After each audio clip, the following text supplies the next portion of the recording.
Welcome back. Here we will be talking about food and eating. So we said we have two agendas in this module, two outcomes, so to speak, two practices.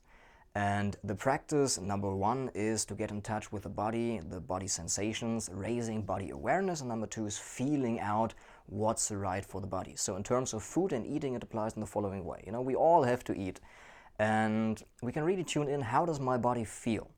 Before I eat, while I'm eating, and after I have eaten. Tune in with those body parts. What's happening in your mouth? What's happening in your stomach?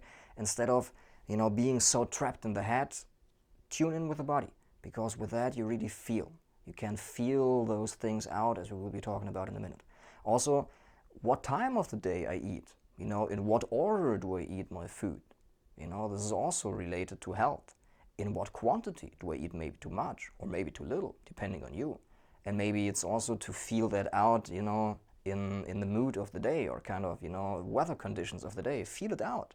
What kind of foods.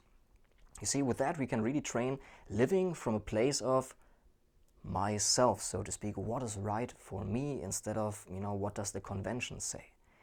Why does the convention say we need to eat like 12 o'clock? Like strictly 12 o'clock. Can't we have lunch at 2 or at 10? Depending on you, maybe you want to even skip lunch some days, It's not about following the convention, it's really about tuning in, raising body awareness by, when you're eating anywhere, there's actually not much to think about. So you might as well, just tune in with your stomach, your teeth, your lips, and masticate well. Maybe you've heard this before, chew well, masticate. Raises the body awareness, and you can actually take the time to rest while you're eating, instead of being like all revved up and just gulping it down. Raising the body awareness when you're eating anyway, you could make it the purpose that the only purpose of eating is actually eating, without being also in the head at the next moment already, And I would also say something about, comfort foods. When we go for comfort foods, which are usually high carbohydrate or high fat processed foods that just make us feel nice, or something very sweet,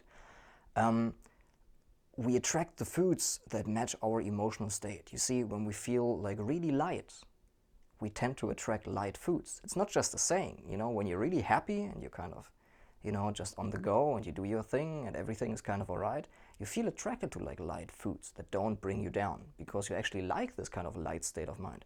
But when you feel already kind of put down, you attract foods that really put you down in this kind of state of dullness and comfort. So it's also something to learn about, inquire about, why am I eating those comfort foods and which mood are they coming from? Also, that can be a great access way to learn how to handle and how to learn from our emotions, what we've been speaking about in the last module.